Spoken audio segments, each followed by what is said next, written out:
Marbury versus Madison, the case that changed America forever. In the early years of the United States, the nation was young, fragile, and still defining the rules that would shape its destiny. It was a time of fierce political rivalry, personal grudges, and an untested constitution. And in the middle of it all came a lawsuit over a single piece of paper, a commission for a government job. But what unfolded would forever change the balance of power in America. This is the story of Marbury versus Madison. The political storm. The year was 1800. America had just witnessed one of the most bitter and divisive elections in its history.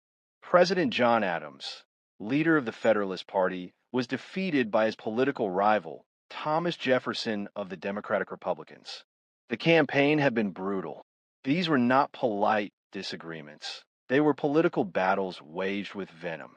The transfer of power from Adams to Jefferson marked the first peaceful shift between rival political factions in U.S. history. But behind the scenes, the air was thick with tension. The midnight judges. Adams, still president until March 4th, 1801, decided to use his final days in office to protect Federalist influence. He began filling newly created judicial positions with loyal allies. History remembers them as the Midnight Judges. Among these appointments was a man named William Marbury, a dedicated Federalist and political supporter of Adams. Adams signed Marbury's commission to become a Justice of the Peace in the District of Columbia.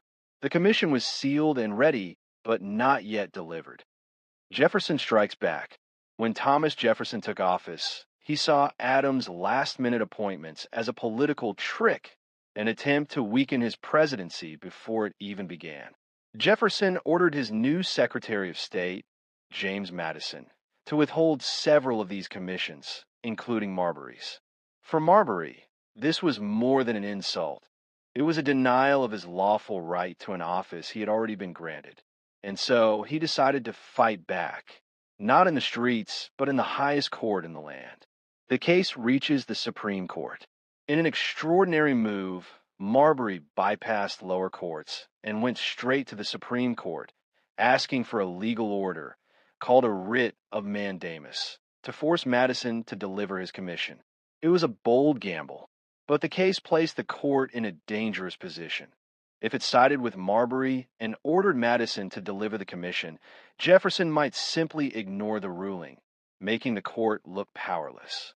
But if it sided with Jefferson, it would appear weak and political. Chief Justice John Marshall's dilemma.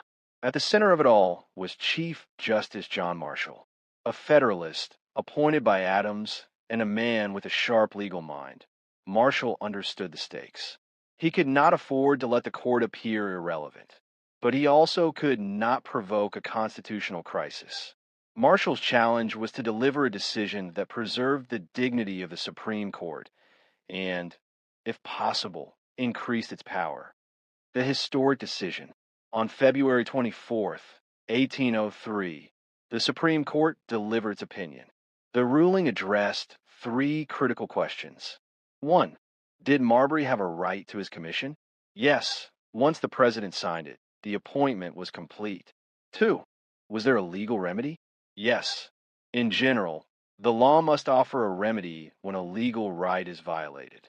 3. Could the Supreme Court issue that remedy? No, and this was the turning point. Marshall declared that the law Marbury relied on, a section of the Judiciary Act of 1789, gave the Supreme Court powers the Constitution did not grant. Therefore, that part of the law was unconstitutional.